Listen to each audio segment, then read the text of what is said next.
Now we play a round called Boris Johnson and his Chamber of Secrets. This game involves Tom Allen and Milton Jones. If you could make your way to the performance area, please. This round is a stand-up challenge. I launch the wheel of news, and wherever it chooses to stop, one of our performers must step forward and talk about that subject. OK, here we go. Let's spin the wheel.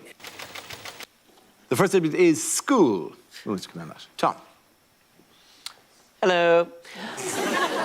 I went to quite a rough school. I know. Isn't it moving? And it was a sort of school where people would come up to you and say things like, "Hey, you, do you want to fight, do you? Do you want to fight? Is that why you look at me like that? Yeah, you want to fight? Yes, don't you want to fight? Don't you want to fight?" And I'd always say, "Oh, no, thank you. But thanks for thinking of me." Those girls could be so cruel. And at my school, to avoid getting picked on, everyone had the same of everything. So everyone had, like, the same pencil case. It was a pencil case that was made to look like a packet of Walker's crisps. And in it, everyone had the same Oxford math set, which was like a tin pencil case, which contained a ruler, maybe a foldable ruler for travel. a foldable ruler, which was great for underlining things, wasn't it? Until you got to the middle. Big bump in the middle. And a set square, which wasn't a square, was it? It was a triangle. And a compass. Oh, I'm glad I learned how to use a compass. Not a day goes by.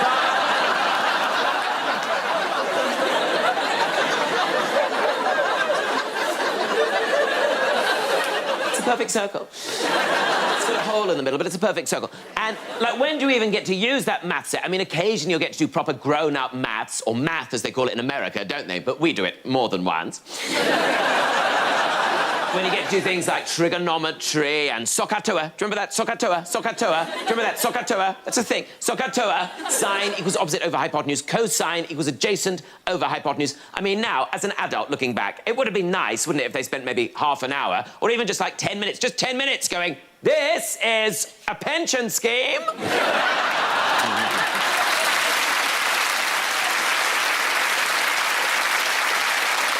This is how you fill in a tax return. This is how you mend a broken heart. This is how you tell an estate agent to fuck off. Thank you very much, Tom.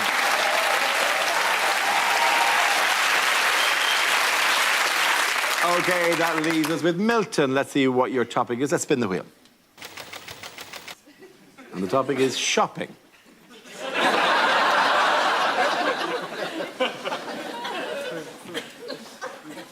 Those reward cards are rubbish, aren't they? I've got too many points on one of them, and now I'm not allowed to drive.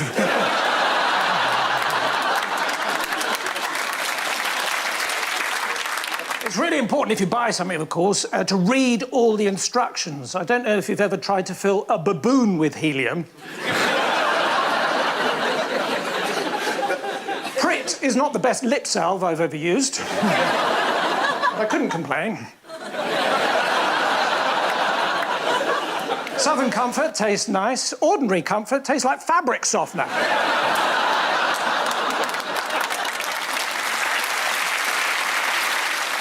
But at least your burps smell of summer meadows. When I was in America, I really got into the culture, so I went into a shop and the guy said, "Have a nice day," and I didn't, so I sued him. Yes,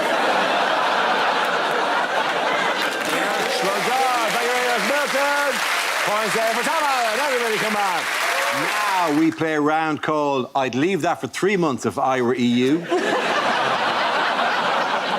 This game involves Ishan Akbar and Angela Barnes. If you could make your way to the performance area, please. Go. This round is a stand-up challenge. I launch the wheel of news, and wherever it chooses to stop, one of our performers must step forward and talk about that subject. OK, here we go. Let's spin the wheel. The first subject is identity. Obviously. So just before I start, I just want to clarify, I'm not actually anyone's GP. We're having a nice time of it. I went to Hamburg recently, and the Germans, very interesting people. They're very interested to find out about where I'm from. And the way I knew this is they come up to me and they'd go, "Where are you from?" And I'd say England, and they'd go... And obviously they're shaking their head because I'm brown, and the reason I'm brown is because my dad's from Pakistan and my mum's from Bangladesh, which means I can make a fantastic pair of jeans. with a Pakistani dad and a Bangladeshi mum and me being born and raised in England, I'm very much the ultimate colonial baby. You guys heard of colonialism? A sea of white faces staring back at me, eh? I remember asking my mum to describe colonialism to me. She said, oh, yeah, colonialism, not that big a deal. Think of it as a gap year that got out of hand. Which I thought was a lovely description, but I really enjoyed growing up in a mixed Pakistani-Bangladeshi household. I got the benefit of various experiences. For example, all the gastronomical experiences. Thursday night, curry night, like every other bloody night. But I'll be honest, the thing that was tough about growing up in a mixed Pakistani-Bangladeshi household was the racism from my parents to each other. They spent their whole life advising me not to marry the person from the other nationality on spurious racist grounds. So my dad would be like, never marry a Bangladeshi, they stink of fish. And they can't swim. And my mum would be like, never marry a Pakistani, they fix cricket matches. And they killed 3 members of my family. I'm like, wow, you went with the cricket matches first? But growing up, right, I felt like I had to choose a side. And in truth, I never really exhibited the characteristics to choose either. For a start, I was too good a swimmer to be Bangladeshi. And I never actually acted on the impulse of finding my cousin attractive to be Pakistani. Even though he is really fit. Thank you very much, Sean.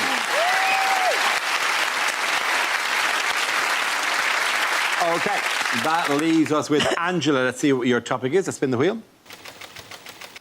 And the topic is class. Yeah,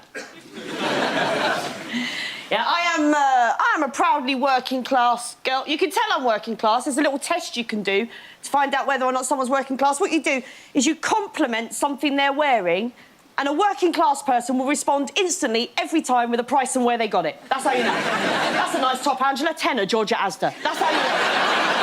Posh people aren't doing that, are they? I had to do the after dinner at the Duke of Edinburgh's Polo Club. It's all right, he didn't drive me there. But it's what can only be described as a spectacular piece of misbooking. I can only imagine that at the same time Sir Stephen Redgrave was getting booed off stage at the Funny Bucket in Croydon. I have no idea what it was. Black tie as well, this, but black tie, I don't even know what that means. In my family, black tie means you've got a court appearance in the morning. He said I had to wear a hat or a substantial fascinator. What's that? Do I need to go to Ann Summers? I don't know. So I went out, I bought a new dress. I bought a new dress for the occasion, 70 quid, Debenhams. And I did the gig. It went what can only be described as fine.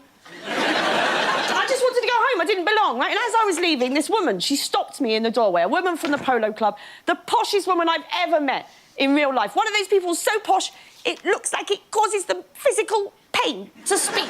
One of the... She stopped me in the doorway. She said, Angela... She said, Angela, I knew when I saw you arrive earlier that you must be the entertainment. She said, I knew you couldn't be married to a polo player, not with that hair. Yeah. I said, that's funny, love. I knew you were married to a polo player because you look like a fucking horse. Thank you very much, Angela. Points to both of you there. Come on, Sebastian again. Well done, everybody. Now, we play a round called The End is Nigel. This game involves Olga Koch and Nigel Ung. If you could make your way to the performance area, please. This round is a stand-up challenge. I launch the wheel of news, and wherever it chooses to stop, one of our performers will step forward and talk about that subject. OK, here we go. Let's spin the wheel. The first subject is nationality. Who wants to come in that? I'll take it. Olga. Hell yeah! Hi. Nationality is a very big topic for me because I'm originally from Russia and I need to start every set like that because I know that they're listening.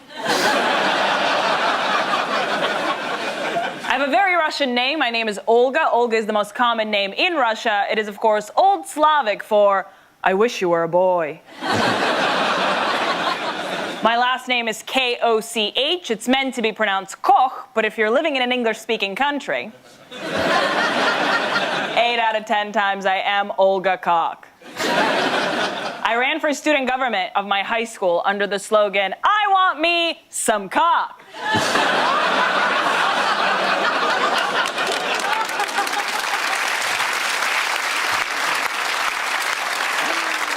And I won. if you know this, but in Russia, we don't have middle names, we have patronyms. So instead of another name, I have my father's name. So if you look into my passport, it literally says Olga Alfredskak. So I never forget where I come from.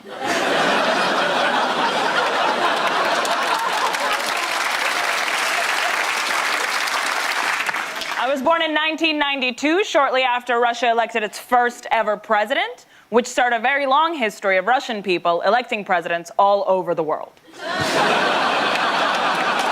you very much. Thank you very much.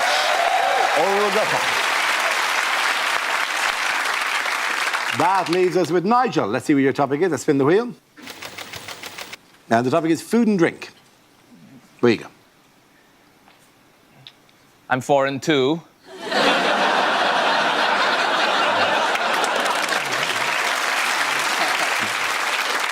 Yeah, I got the immigrants to do it. It's cheaper, you know? I'm from Malaysia originally, and I moved to the UK 4 years ago, mainly for comedy, and so I can drink tap water and not shit myself. Yeah.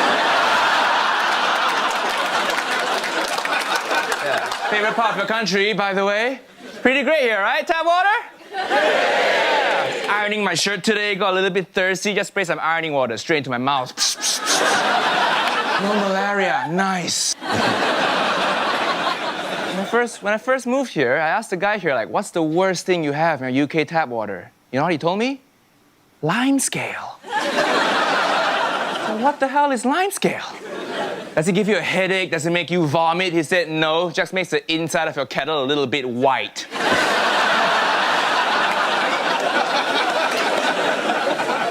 Life must be so hard for you.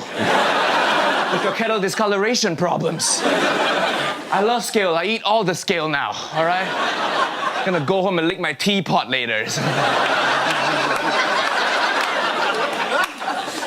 Even when you take the trains here, even the train toilets tell you the tap water in there is not drinkable, right? I'm like, okay, we'll see about that. And turns out they're right. Set myself in the real replacement bus service. Well done. Very good.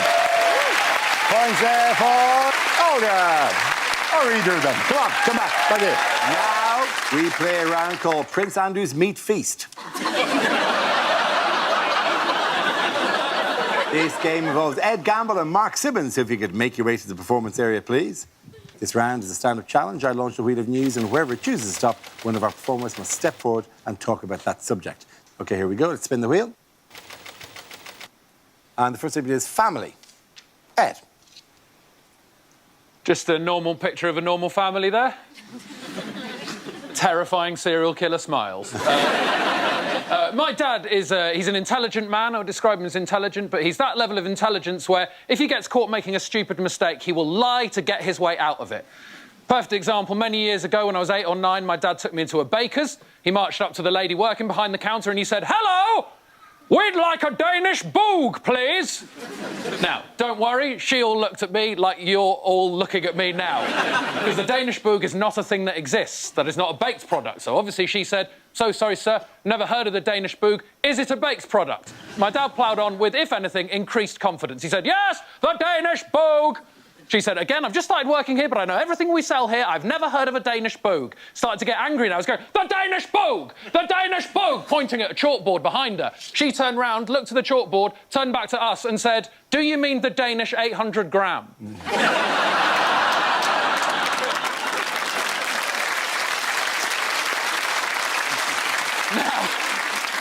I think in this situation, 99.99% of us would immediately go, "God, of course I do, I'm so sorry. Not the boog, of course. I saw the A, I thought it was a B. I saw the G, that was still a G, to be fair. But the Danish, 800 gram, that is the bread that I would like." It was a bread, by the way, not a massive pastry. Right, but here's how my dad chose to handle it. She said, "Do you mean the Danish 800 gram? My dad said, "No, I mean a Danish boog." She snapped and went, "Well, I'm going to have to go and speak to the boss because I have no idea what you're talking about." My dad went all in on the lie. He was going, "Well, you better hurry up. It's not a Saturday without a boog." If I go back to my wife without a boog, she'll have my bloody guts for garters, thank you very much. And as soon as she left his field of vision, I will never forget this until the day I die, he leant down to me and said, "We're leaving now." Thank you very much, Ed Gamble. OK, that leaves us with Mark. Let's see what your topic is. Let's spin the wheel. And the topic is relationships. So, a lot of people say comedy is the new rock and roll. Well, if you want to know how many women I sleep with, this week alone, last week alone... I am in a relationship. I messaged my girlfriend asking her to describe the first time we made love, and she texts back quite quick.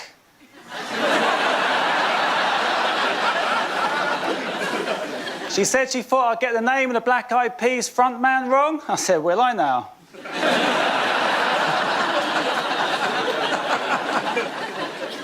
Honeymoon period.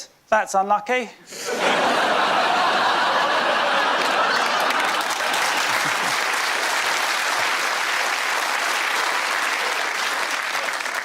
Sometimes my girlfriend scratches during sex. Last week she won a tenner.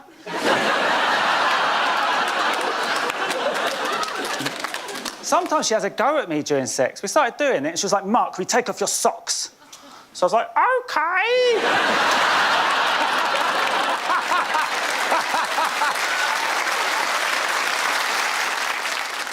So I spoke about a couple of rude bits. I'll tell you this, right? I recently woke up to find my girlfriend using her vibrator in complete silence. And I thought, that is not on.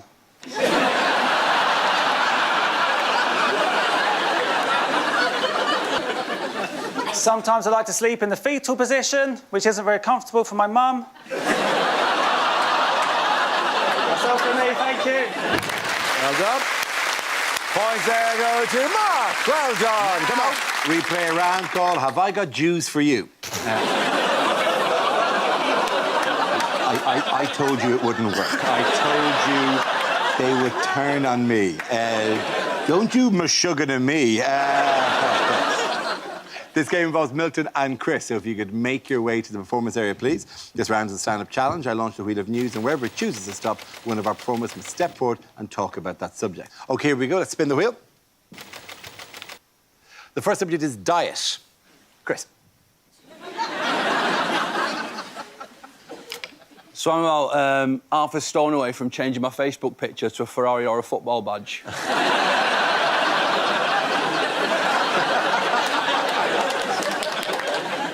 I had what should have been a bit of a wake-up call recently as well. I was driving home from a gig and I bought a kebab just for me, no one else. And I put it on the passenger seat of my car when I was driving and that beeper started going off. You know the one that's designed to go off when it detects the weight of a fucking person, that one? You know you've got serious issues when you have to put a seatbelt around your kebab when you're driving. But the thing is, I don't get that food guilt anymore now. Food guilt is that little voice in your head which has a go at you when you're eating too much junk food and fast food and takeaway. It just pops up and it just goes, stop being such a fat bastard. It disappears, right? Everyone's had that voice. I don't get that voice anymore, it's gone. But not only has it gone, it's been replaced with a voice which reasons with me on everything and comes up with fantastic excuses instead.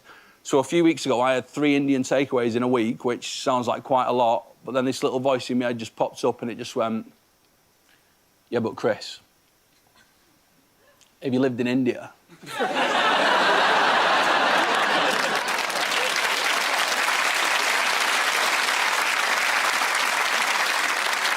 Just for your tea, don't worry about it, fat lad. Crack on. Chicken boona, cheesy chips, 6 oven fried nuggets and 4 cans of Rubicon. They're at it all the time in Mumbai. Come on. Anyway.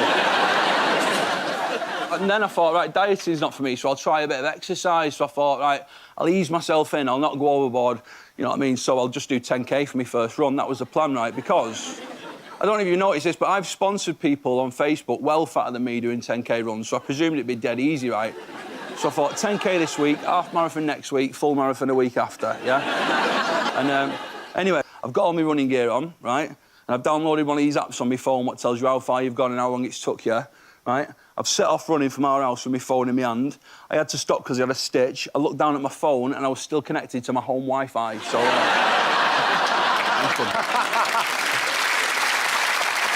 Thank you very much, Chris Washington. That leaves us with Milton. Let's see what topic you have. The topic is communication.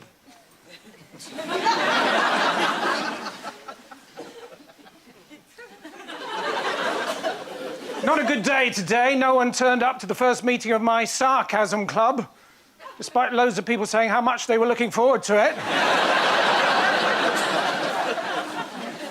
Do you ever do that thing when you're on the phone? You put it down. No, you put it down. No, you put it down. Listen, you're a qualified vet and it's an old dog.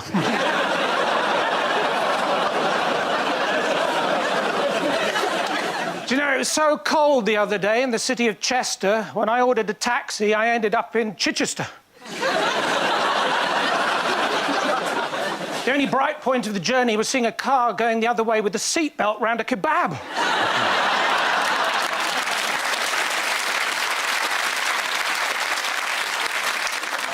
My wife and I, we argue sometimes. You've left the lid up, you've left the lid up. Yes, but what if it's a man, the next person to use the toilet? It's a pedal bin, it's a pedal bin.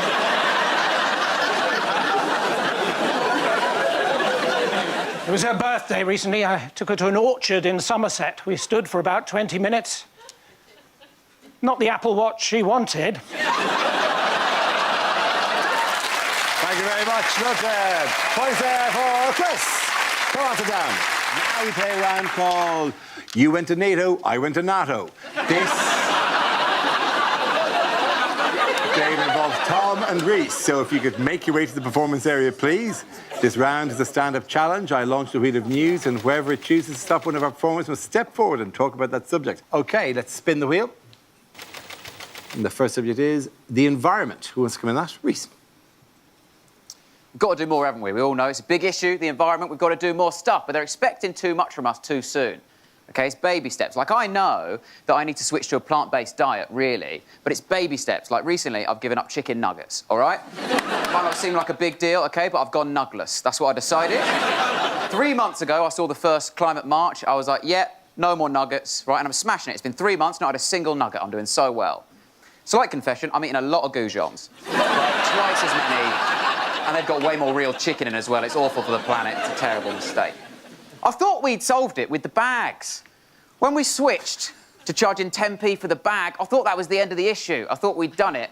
But it's not enough of a deterrent, is it, 10p, when you're at the checkout and you haven't remembered your canvas bag, and they go, do you want a bag for 10p? You're like, well, what's the alternative? I just eat all this now. Yeah. What's for dinner tonight? Oh, cauliflower, mustard and Dettol. Yes. I need a bag, please. Costa are the same. Costa, they'll give you 10p off your coffee if you're taking a reusable cup, right? Because they're like, oh, we're Costa, we care about the environment. No, you don't, mate. If you care about the environment, Costa, why are your receipts the size of a duvet? Get a grip. But it is handy having that 10p, because you can take that 10p and spend it on a plastic bag in Sainsbury's. So it is ideal. No, but I think I know why middle-aged people don't like Greta Thunberg, right? And it's because she makes their kids look shit. Brag about your kids with her on the scene. This is parents in the playground stuff now, isn't it? With their parents just going, oh, yeah, oh, is your son Jamie? He's made the football team, has he? Oh, well done. My daughter is the face of the campaign to rescue this planet from the jaws of oblivion. But, good luck with a little kickabout, Jamie. Off you go. Oh, your son, Lucas, he's made his grade 4 cello, has he? Oh, well done. Yeah, my daughter is the reason he might live to see grade 5. Lovely stuff. Thank you very much, Reese. OK, that leaves Tom. Let's see what your topic is. Let's spin the wheel. And it's travel. Travel, OK, fine. Well, I travel from over there. One of my favourite travel experiences was at secondary school when we went on the school music trip to France. And to get on the school music trip to France, you had to be part of the choir. I was in the choir, and it basically meant you got to hang out with all the other 13-year-old homosexuals who didn't yet realise they were homosexuals and their chatty female friends. And it was a great place to go and learn how to play a show tune on the flute. Not a euphemism. And this was back in the day when it didn't matter where you were going with the school. If you went on any school trip, you had to go by coach. Like, if you go to Australia, you go by coach.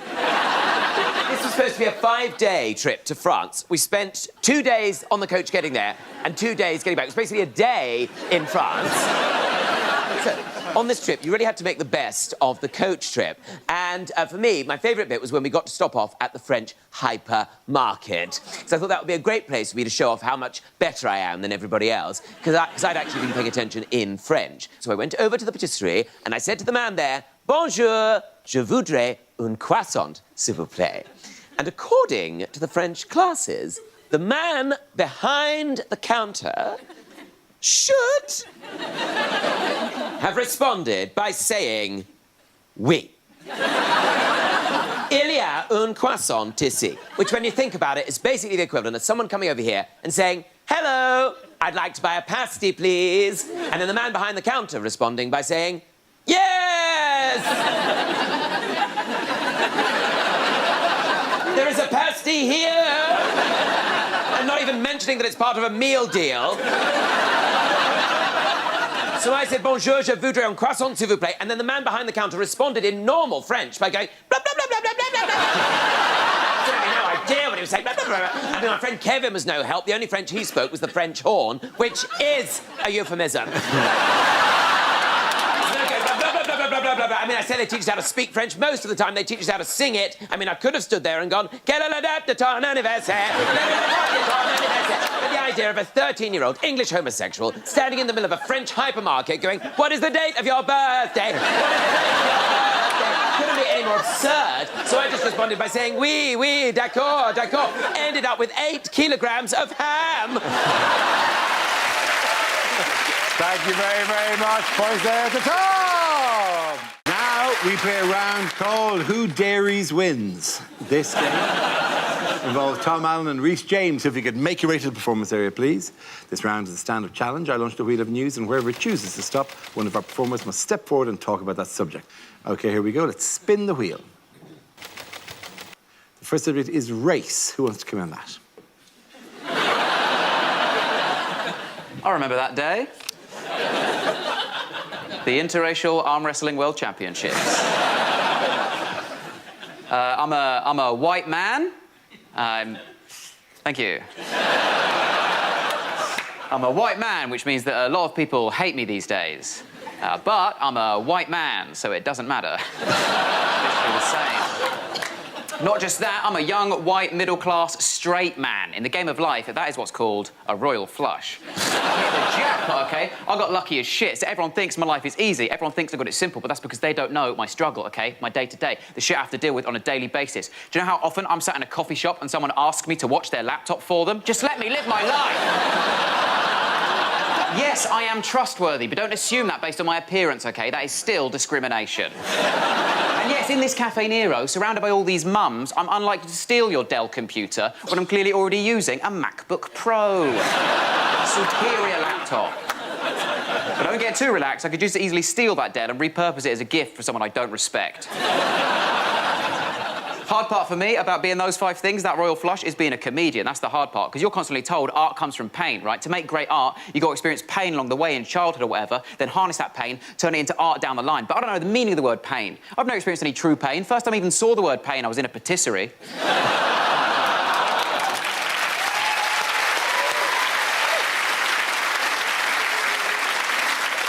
OK, that leaves us with Tom. Let's see what your topic is. Let's spin the wheel. And it's food. Oh, OK. Oh, very similar topics. I once went to a buffet in Reading, and that's not even the joke. It was organised by a woman called Wendy, and it was so beige. It was so bland. It was like a buffet representation of Reading. I looked across this buffet, right? They put out sausage rolls, right? Sausage rolls, right? Where they just whipped off the cellophane and put the corrugated plastic straight down on the table.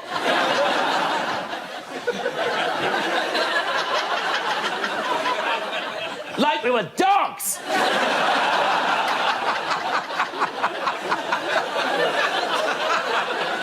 Then we had Scotch eggs, right? Scotch eggs cut into quarters. Apparently no one can eat a whole one. Then we had breadsticks displayed in a pint glass. I thought I was at a fucking UKIP rally.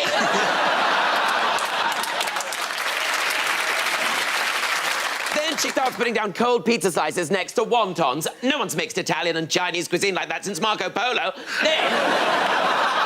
Then she brought out the quadrant of dips. You know, the 4 dips. The 4 dips of the apocalypse.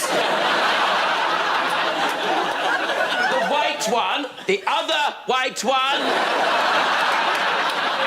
Then there's a green one, what's that? Guacamole. Then there's a pink one, what's that made of? Sillet bang? Nobody knows. I was just glad to have something made of some sort of colour. Anyway, it was a terrible buffet, but thank you very much, Wendy. There you go. Thank you very much. Points there go to Tom. Give us a back down again. Now we play a round called Don't Let the Door Hit You on the May Out. This game involves Tom Allen and Glenn Moore, so if you could make your way to the performance area, please. This round is a stand-up challenge. I launch the wheel of news, and wherever it chooses to stop, one of our performers will step forward and talk about that subject. OK, here we go. Let's spin the wheel. And the topic is growing up. That's offensive. I think my parents always wanted me to be really, really grown up. Like, I remember years ago, my parents coming into my room, confiscating all my toys and saying, "You're too old for teddy bears." And I was so upset, I just stormed out the house and I just drove. I'm a proper grown-up now, though, and I can tell I'm a grown-up because of my pyjamas. Like, you can all tell you're grown-ups because of your pyjamas, because, like, when you're a kid, I'd wear pyjamas that had, like, immature things on, like Disney characters and stuff like that. But now I'm a grown-up, you know, I wear pyjamas that have got more mature characters on, like the Cast of Atonement. I'm in my 11-year-old cousin. We've both got Harry Styles pyjamas, but hers say One Direction and mine say Dunkirk. Obviously, slippers is the only exception to this. Slippers only ever have grown-up characters on because it's only grown-ups who wear slippers. No child in their right mind is wearing slippers, and if your child is wearing slippers, keep your creepy Jacob Rees-Mogg child away from me. When I was growing up, all I ever wanted to be was I wanted to be an astronaut. I thought I can be an astronaut. I've only got 2 weaknesses, being vague and another weakness. No, I can be an astronaut, but the problem is, if you tell your teachers you want to be an astronaut, they say, no, you don't need to study that. You need to study Shakespeare. The only way you can become clever is if you study Shakespeare. That's not true. Shakespeare didn't study Shakespeare. He went on to become Shakespeare. Shut up, shut up, shut up. I'm just annoyed at myself because I didn't realise to be an astronaut you've got to be good at science, and I didn't listen during science, and now I don't remember any science. Like, I remember the basics. I know stuff like if you put a tooth in some milk, you will lose your job at Cravendale. But I get annoyed at what I do remember and what I don't remember, and I find it unfair. I find it unfair that for 7 years of my life I had to study physics every single week. I don't remember any physics. Yet in 2003, I saw half of Johnny English. I still remember the name Pascal Sauvage. Thank you very much, Brad. OK, that leaves us with Tom. Let's spin the wheel and see what your topic is. The topic is exercise.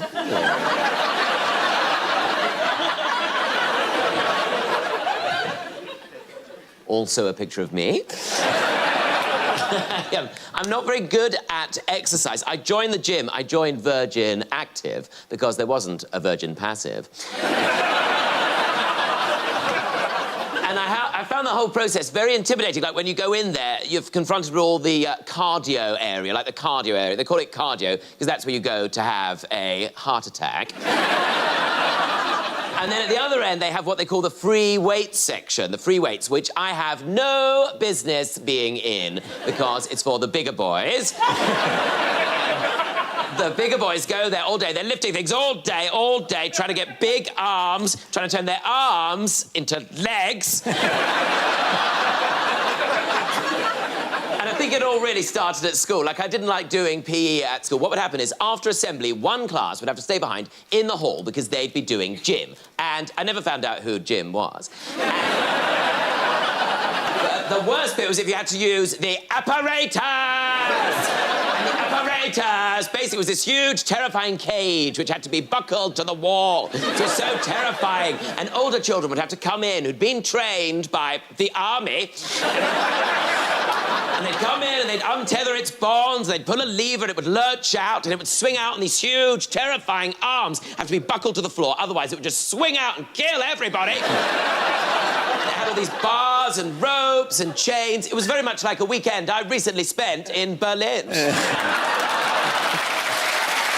you very much. The boys go to Tom Allen. Come on. Now, we play a round called Look at the State Visit of That. Game involves Rhys James and Angela Barnes. If you could make your way to the performance area, please. This round is the stand-up challenge. I launch the wheel of news, and wherever it chooses to stop, one of our performers must step forward and talk about that subject. OK, here we go. Let's spin the wheel. And the first subject is relationships. Hello. I have a boyfriend. Thanks. No, that's fine. It's fine.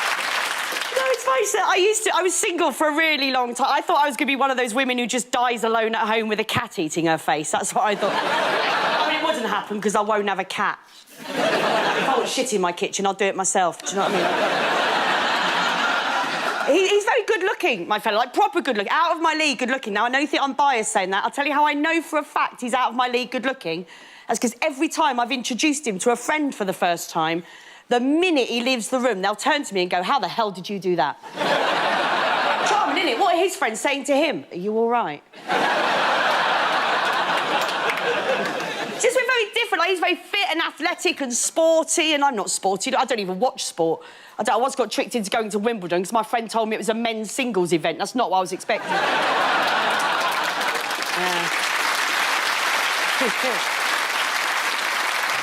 It used to worry me that he's so much hotter than me. But, you know, we've been together 5 years now. If he is doing it for a bet, he's really committed to winning it. So... We were a little bit older when we met. I was 37 when I met my fella. Now, I think it's good to meet someone a bit older in life, you know, when you know what you want. Like, it's proved controversial when I've said this before, but I don't trust childhood sweethearts. Now, I'm sure if you are one, you'll be fine. I just think they're the same people who go on game shows and don't gamble for the big prize. I've had a lovely day, you'll do. There are 7 billion people on this planet. What are the chances your ideal one sat behind you in maths? Really?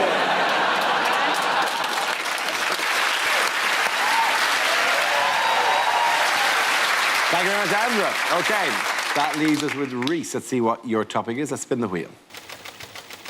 And the topic is philosophy. I feel like people who say everything happens for a reason have never shit themselves on public transport.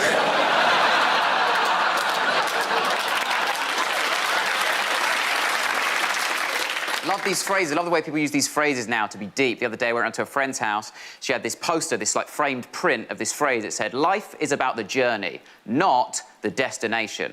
And I was like, obviously. The destination is death. Otherwise, that just says life is about death. And that's a bit heavy for your downstairs bathroom, as far as I'm concerned. Heard this one the other day, heard someone say, don't have regrets. You mustn't have regrets, because whatever you did was at one point exactly what you wanted. I was like, so? I'm an idiot. At one point, I paid for the Crazy Frog ringtone. I don't know shit. At one point, I bought a little chair for my old Nokia mobile phone. My judgment is abysmal.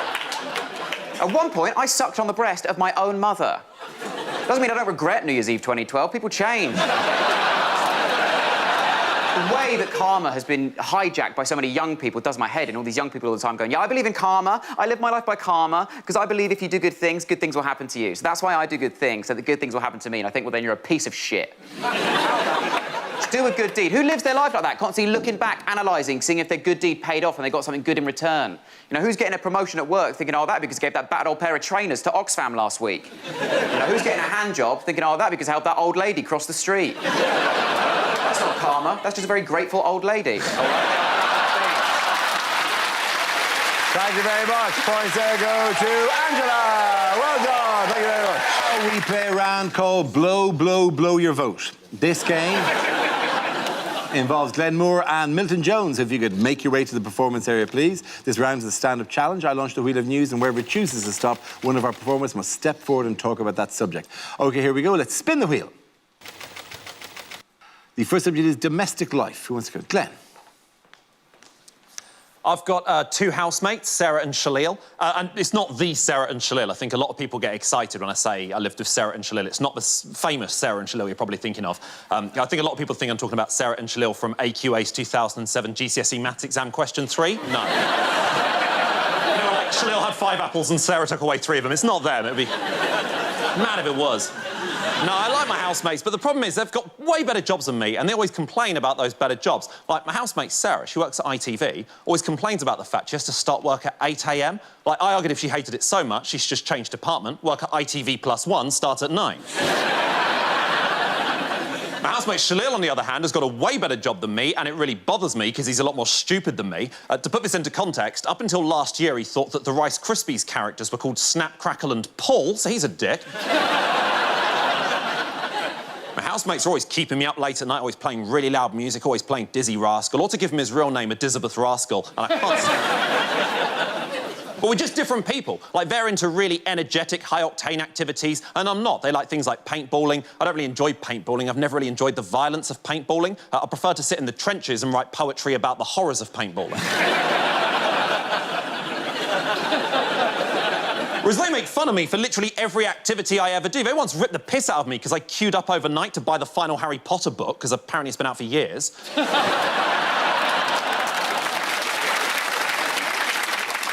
We got kicked out of our flat a few years ago, and it was a nightmare. I remember saying goodbye to my housemates for the final time. I said goodbye at a train station, then we all went our separate ways. Sarah departed Paddington on a train leaving at 65 miles an hour. Shalil departed one on...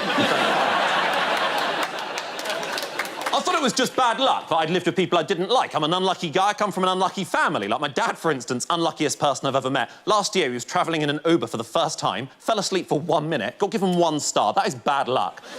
Uber said he was a bad driver, but that is bad luck. Thank you very much, Graham. That leaves us with Milton. Let's see what your topic is. Let's spin the wheel. And the topic is parenthood. Away you go, Milton. I went back to my parents' house the other day, looked into my neighbour's garden where I used to steal apples as a toddler. They didn't mind me stealing apples. It was dressing up as a toddler they thought was weird. I come from a family of auctioneers. There's my mum, my dad, my Uncle Philip, Auntie Eileen, my dying grandfather, going.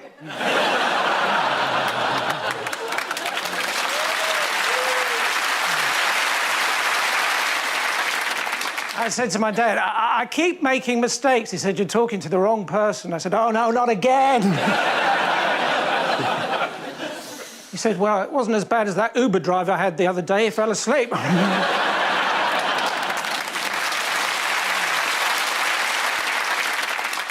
So Calvin Klein's mum has labelled everyone else's pants.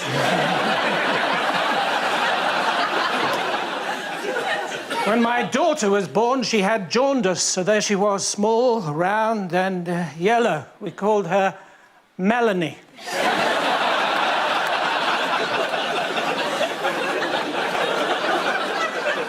Apparently, I didn't even turn up to one of my own children's christenings, according to one of them, who shall remain nameless. Thank you very much. Well done. Very good. Okay, lads, the points go to Glenmore. Well done. Now we play a round called Finding Tory. This game involves Maisie Adam and Larry Dean, so if you could make your way to the performance area, please. This round is a stand-up challenge. I launch the wheel of news, and wherever it chooses to stop, one of our performers must step forward and talk about that subject. OK, here we go. Let's spin the wheel. The first subject is going out. Who wants to come out? Maisie. I love going out. Proper love it. Total slave to the sesh. Oh, massive slave to the sesh. I love going out, but as you've probably noticed, I'm quite tall. And people always say to me, they say, oh, Maisie, it must be lovely being tall and being a woman with long legs. You can model. Can I?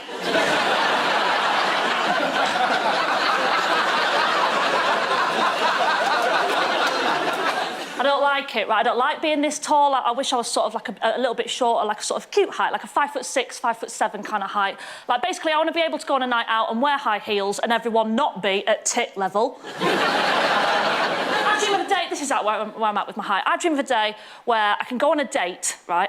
And that's not it.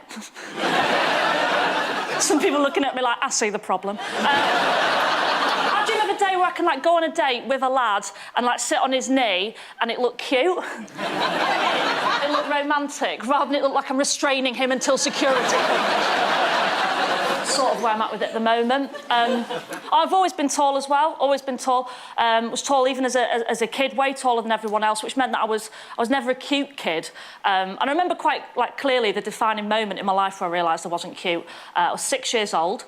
And I had a bowl haircut, actually cut with a bowl by my dad. Bright blonde hair, that was my natural hair colour. Bright blonde hair, bowl haircut. Basically, when I was 6, I looked like Jack from Titanic. I remember so clearly this defining moment where I realised I wasn't cute. I was on holiday with my family in Blackpool, because we knew how to live. And we went to the shopping centre one day and I got lost. And like any good 6-year-old kid, I went to the Lost Children's Centre to tell the lady. But I was really shy at 6 years old, so I went up to her and I was like, "Excuse me, I've lost my mum and dad." She went, "Don't worry, sweetheart, tell us your name and we'll put an announcement out on Tannoy." So I said, "Maisie." She went, "You what?" I said, "Maisie." This is what went out on the Tannoy in Blackpool Shopping Centre when I was 6 years old. "Hello, this is Chelsea from the Lost Children's Centre. Can the parents of a little boy called Moses..."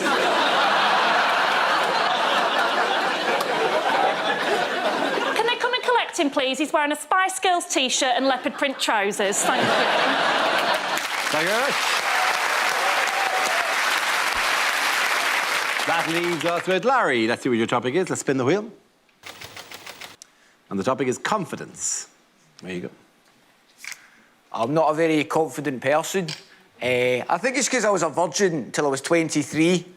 That's too long. That's way too long. I genuinely think this, right? You know there's a minimum age you can have sex at? I think there should be a maximum age you have to have sex by. If you're 20 and you've not lost your virginity, the government should get involved. Because sex is like chicken pox. If you don't get it when you're a bit younger, it is going to scar you in later life.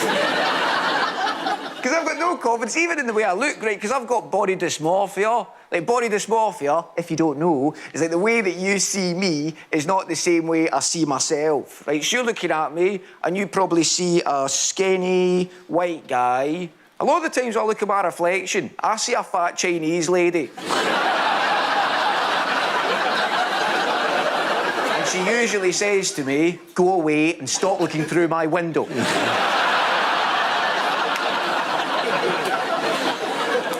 What I'll do this year is I'm going to slim down and I'm going to tone everything up, right? Even though it's 2019, right? Because 2019 is a difficult year to lose weight because it's bad luck, because it's actually the year of the pig. I know that because my reflection told me.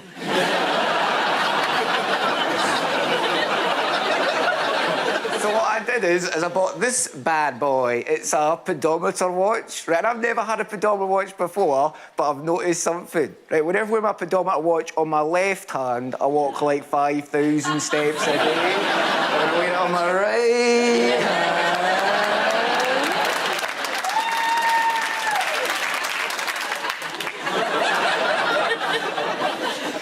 I get jizz on it. Thank you very much, Dean. Points at the end of that round. Go to Maisie.